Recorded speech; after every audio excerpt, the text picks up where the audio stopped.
أمتنا أعيدوا عهدنا بالعلم والإيمان نبني مجدنا شباب أمتنا أعيدوا عهدنا بالعلم والإيمان نبني مجدنا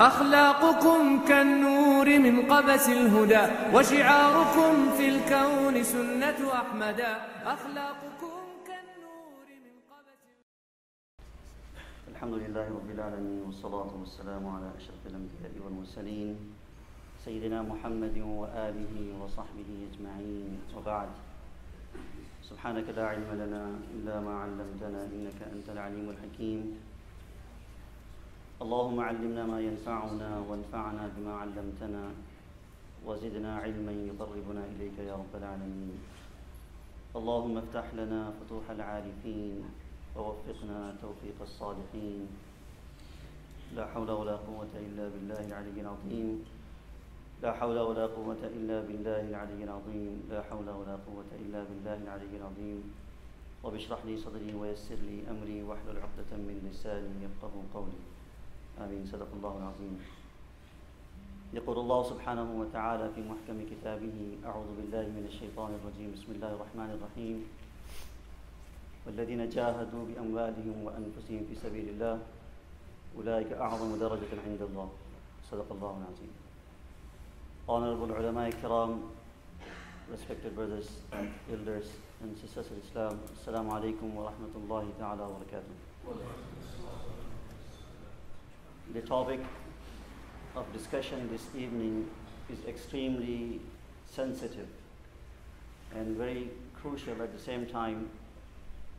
I beg your undivided attention from the beginning of my talk as we collectively explore the introduction and the whys and the when of the concept of jihad in Islam.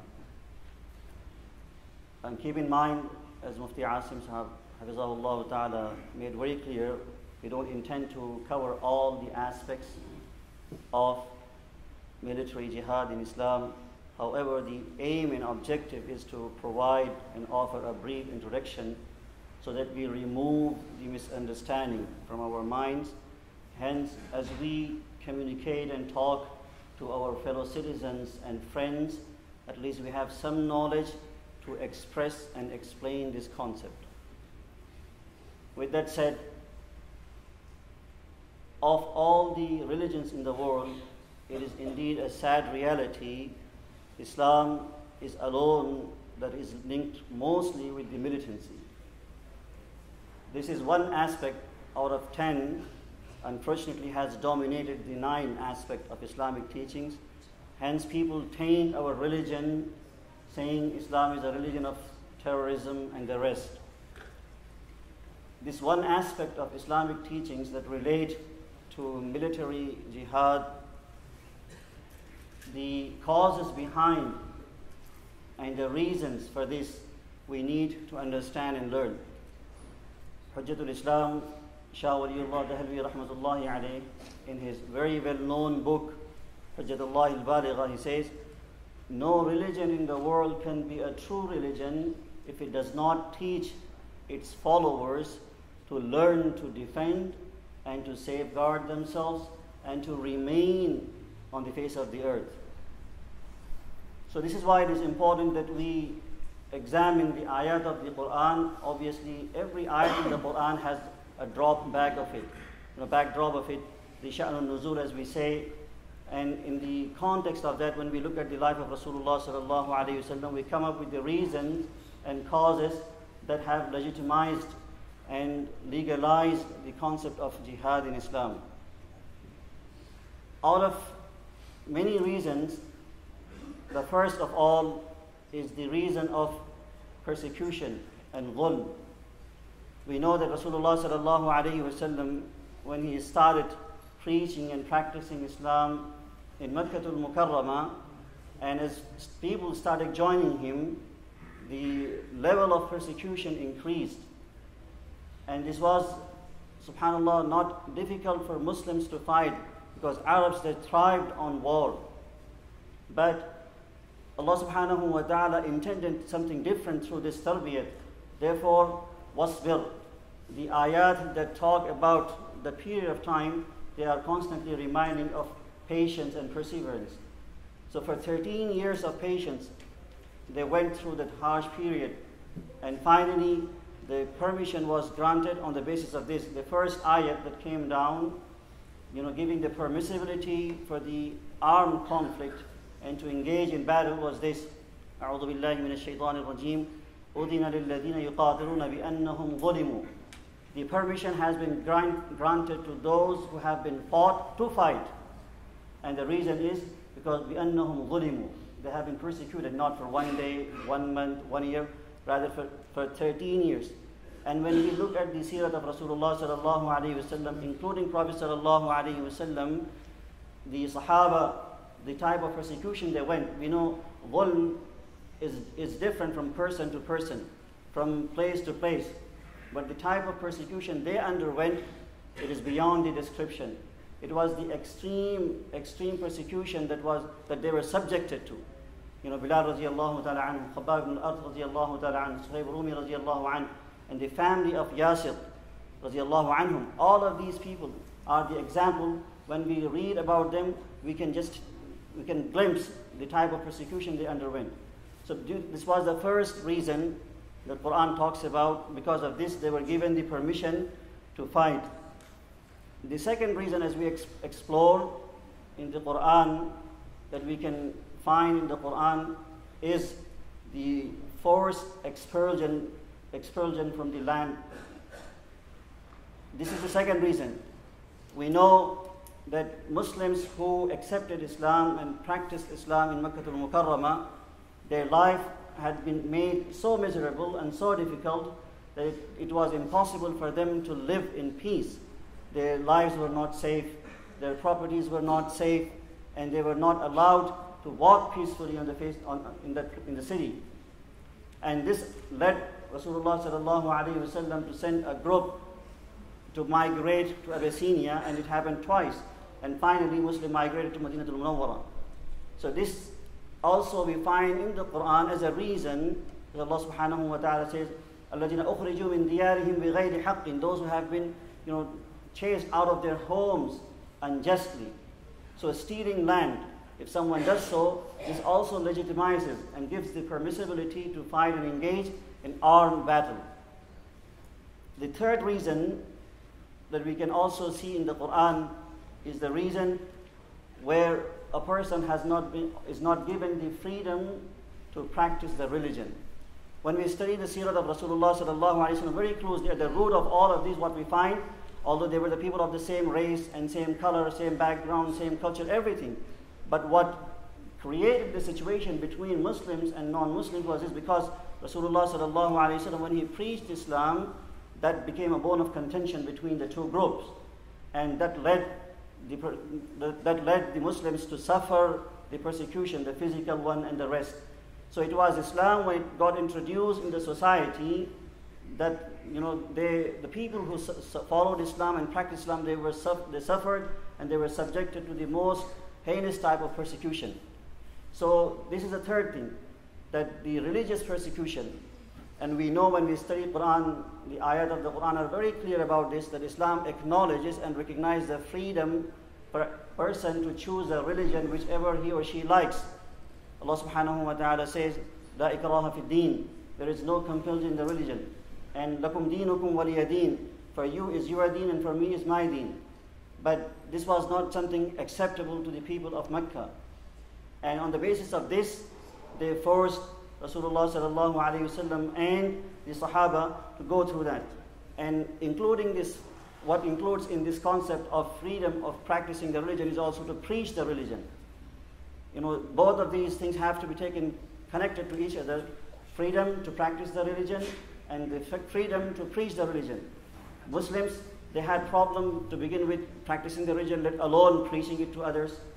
And Quran talks about it, وَطَعَنُوا فِي دِينِكُمْ. They criticize about your deen, about your belief. And فَقَاتِلُوا أَئِمَّةَ الْكُفْرِ. Therefore Allah subhanahu wa ta'ala says, so therefore fight with these people who are not allowing you to believe freely in what you want to believe in and to promote it. So this becomes the third reason because of which the war or the military aspect of jihad has been legalized and introduced in Islam. The fourth reason is dishonoring treaties. MashaAllah, the shuyukh before me have talked about it, the number of treaties. But what I want to share with you on this note is this. Rasulullah sallallahu alayhi wa sallam was in search of peace throughout his mission. But he could not attain that in Makkah al-Mukarramah. As soon as he migrated to Madinah al-Munawwara, one of the first things that he did was to build relations with the communities around and surrounding Madinah al-Munawwara. We all know what we call Misaq al-Madinah, the treaties or the covenant of peaceful coexistence. Rasulullah sallallahu alaihi wasallam included the different tribes, the Jewish tribes and the rest, and they all agreed, they signed. And in Islam we know that it is a big sin to break the promise. Allah subhanahu wa ta'ala says, أَوْفُوا بِالْعَهْدِ إِنَّ الْعَهْدَ كَانَ مَسْئُولًا. Make sure that you regard and respect the promise that you give out to someone, because Allah subhanahu wa ta'ala is going to ask you regarding that on the day of judgment. Another fascinating example that we find that is very touching, at least to me, Rasulullah sallallahu alayhi wa sallam, when he was preparing for the first battle in Islam, for the first battle of Islam, which is known as Badr. At that time, when they were ready, one Sahabi known by the name of Huzaifa radiyallahu ta'ala anhu, they were in Makkah al-Mukarramah. They could not join Rasulullah sallallahu alayhi wa sallam right from the beginning. So as they were on their way to come to Medina, and Prophet sallallahu alayhi wa sallam was literally ready for the fight, for the battle of Badr. So Mushrikeen in Makkah, they held him and his father and said, you are going to go to Medina and join Rasulullah sallallahu alaihi wasallam in the expedition and war. Therefore, we will not release you or allow you to go. So so he says, Huzaifa radiallahu anhu, he says that, I told them we are simply going to Medina not to join Rasulullah sallallahu alaihi wasallam for his campaign.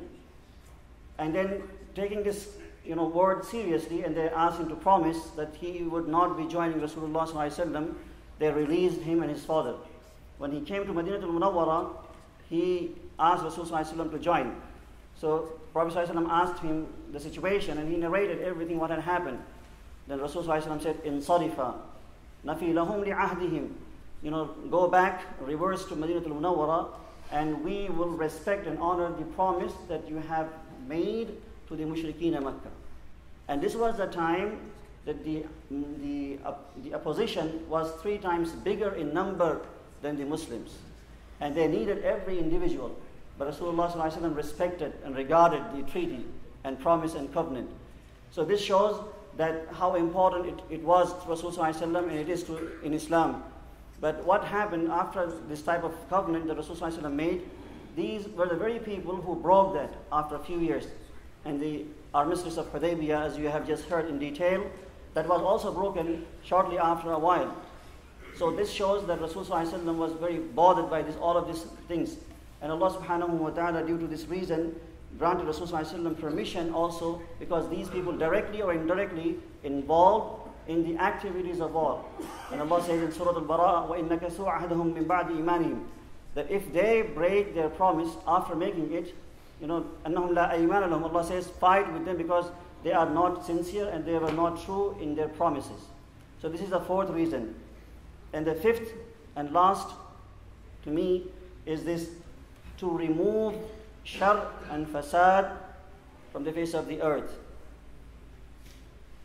When a group or a nation instigates the shar and fasad in the Muslims, especially or generally anywhere else, then this is the shar, which is basically the corruption, and fasad is the destruction. These are the 2 things that are very serious to Islam, that they have to be stopped and addressed right away.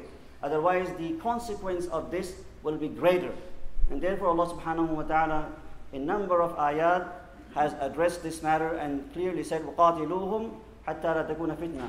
Fight with them until there is no fitna. And we know the word fitna. It is a serious type of trial that a person goes through, and in that there will be a lot of issues that may come out afterwards. And in another place, Allah subhanahu wa ta'ala says, if you don't do this, إِلَّا تَفَعَلُوهُ تَكُنْ فِتْنَةٌ فِي الْأَرْضِ وَفَسَادٌ كَبِيرٌ. If you do not, engage yourself in this type of battle to stop the corruption and the destruction that is taking place, then this will result into a greater type of fitna and fasad. And therefore, Allah subhanahu wa ta'ala says, إِلَّا تَفَعَلُوهُ تَكُنْ فِتْنَةٌ فِي الْأَرْضِ وَفَسَادٌ كَبِيرٌ. These are the 5 causes, based on my understanding, what I could come up, that legitimize the concept of military jihad in Islam. Now, when they had been met, and Muslims, when in the time of Rasul sallallahu alaihi wasallam, faced these challenges and situations, so they were in the battle. And when they were in the battle, how did they conduct themselves? This brings me to the next aspect of my talk, which is the ahkam al-jihad, the Islamic rules of engagement. Obviously, when a person or a group or a nation is in this situation, then they have to fight back and they have to engage in the battle. As they engage, are there any rules and regulations that they have to abide by, or they are free to do and kill anyone or destroy anything that they come across? Absolutely not. When we look at the Arabs before Islam and what Islam brought and introduced, it was quite fascinating. This is why Walker, one of the very famous historians, he said, when Muslims engaged in battle and when they were the invaders, they were the most civilized people of their time. Why? Because of the revolutionary teachings that Rasul sallallahu alaihi wasallam introduced to them. And there are many, we can literally categorize that. I just want to categorize into 2. One is the rules that are related to the non-combatants, and the other is the rules that are related to the combatants, basically those who are engaged in the fight. So the first aspect of it is very clear. Obviously, those who are not engaged in the battle, they are absolutely free from that, and there is no harm that is to be inflicted upon them at all. And anyone who is to do so, then the authorities, the Muslim authorities will subject that person to the punishment, a severe punishment. And as you have heard, that Khalid radiallahu ta'ala, when he did something like that, Rasulullah sallallahu alaihi wasallam paid literally fidya to even the dogs of that locality that the Muslim army that killed unjustly. So those who are not engaged in the battle, those who have nothing to do with battle, like women, old men and children and the laborers, as Rasulullah sallallahu alaihi wasallam has mentioned, all of them are exempt and have to be respected, and we are not allowed to deal with them in any harmful manner. And as far as the rules that are related to the combatants are concerned, there are many, but I will share with you 4 or 5. The first of all is that Rasulullah sallallahu alaihi wasallam, this was his practice, that he would not invade any group or any tribe in the middle of the night.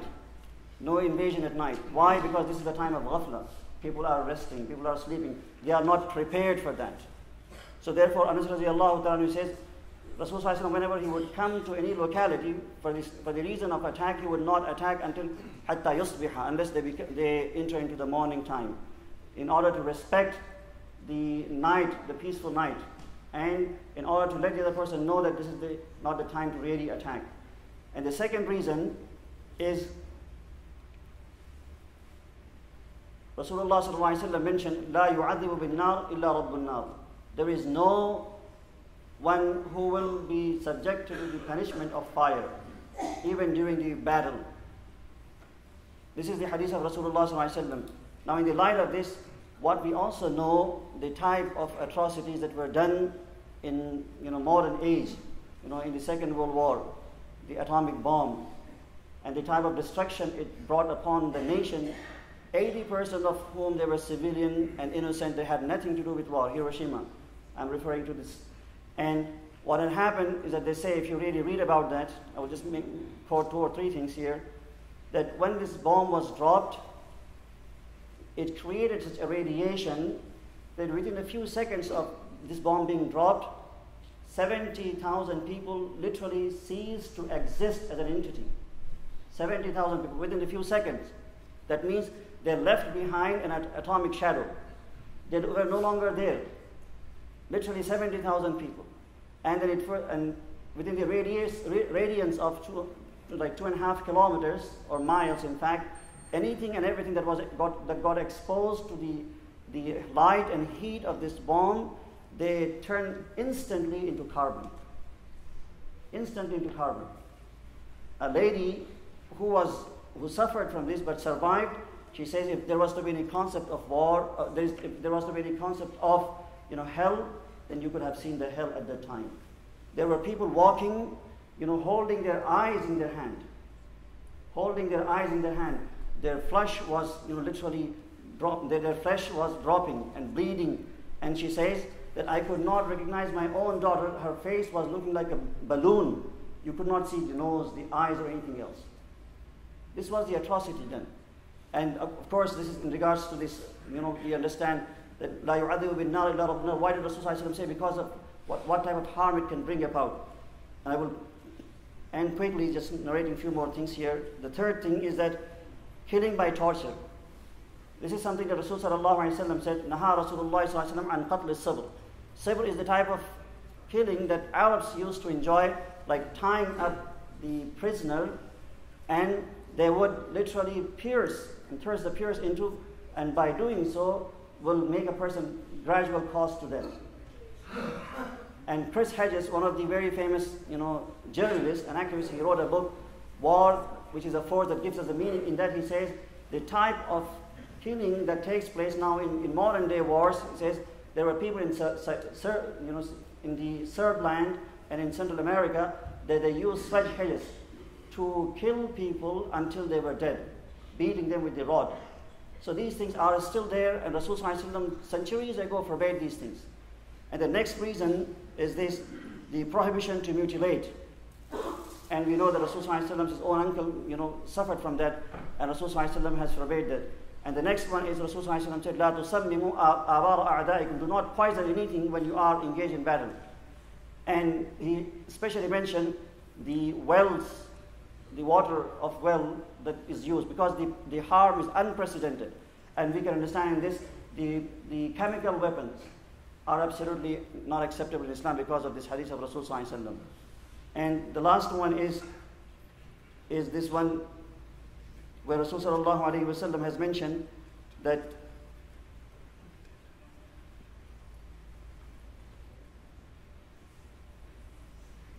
the rules and regulations in the hadith that has been mentioned, Prophet ﷺ has outlined a number of them, that do not kill women, do not kill children, do not kill old women, and do not burn the crops, do not ruin the populated places and the rest.